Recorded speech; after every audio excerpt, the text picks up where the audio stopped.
Alright, hey everybody, welcome to my first YouTube video. Today I'm going to be talking about the line of succession. Now, what that is basically a list of people who will take over if something happened to Donald Trump or the people in front of them. Now, the people on this list are mostly cabinet of Donald Trump. There is only one Democrat on this list, the rest are all Republicans.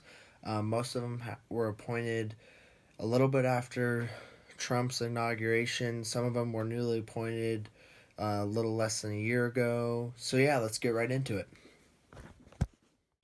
Alright, now the first in the line of succession is Vice President Mike Pence. He would be the first one to take over if something were to happen to President Trump.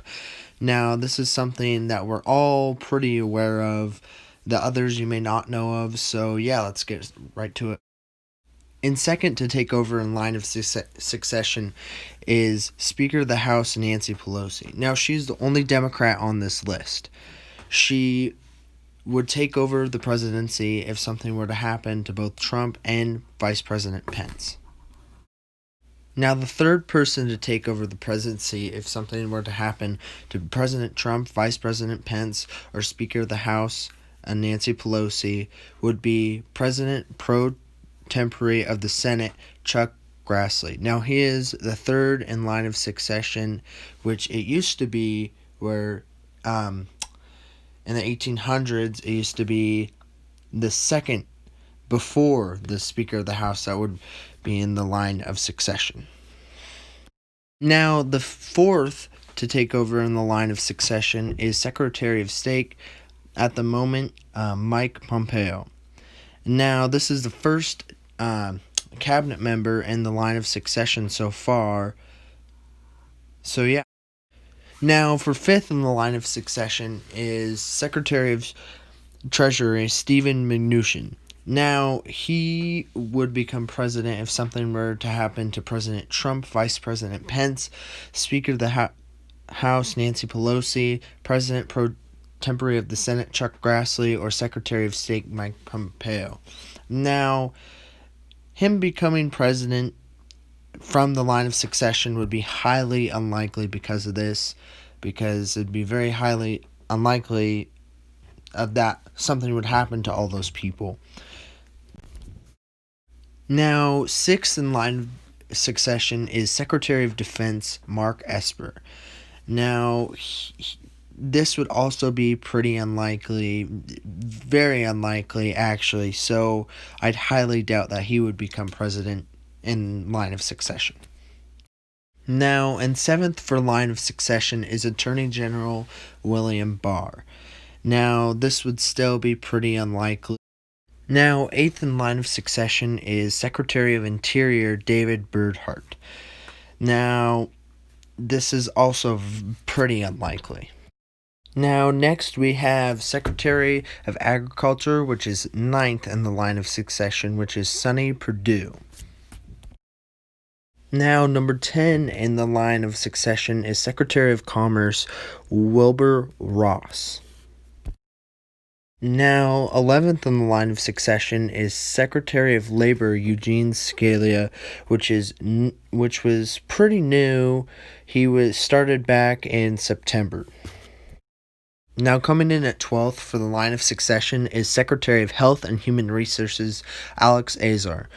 Now we're starting to get on the lower ladder of the line of succession, which would be extremely, extremely unlikely that any of these people below would become president of the line of succession.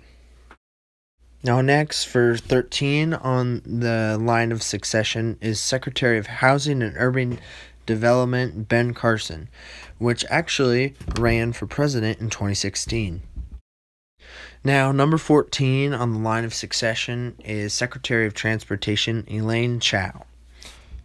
Now, number 15 for the line of succession is Secretary of Energy, which is Dan Brouillette. Now, he is fairly new. He started in December. He was acting Secretary of Energy for 2 days and then became full-on Secretary for then on. Now, getting on the lower ladder of the line of succession, number 16 is Secretary of Education Betsy DeVos. Now, second to last in the line of succession, number 17 is Secretary of Veteran Affairs Robert Wilkie. Now, on the very bottom, at number 18 is Secretary of Homeland Security Chad Wolf. Now, he is pretty new. He started in November, and he isn't actually the secretary. He's only acting the secretary, so he's not pretty much like affirmative, you know? So, and then in other videos, I will explain what will happen if everyone in this list, basically if something happens to everyone in the list, which is highly unlikely, and because there is the designated survivor, which I will also talk about in another video, and also the chances of Chad Wolf becoming president through the line of succession is highly unlikely. Like, there's no way that could happen. Now, I hope you enjoyed the video. I'll be coming out with more videos really soon, talking on this and talking a lot about just the presidents and their presidencies. So I really hope you enjoyed the video. Please like and subscribe, and I hope you enjoyed it.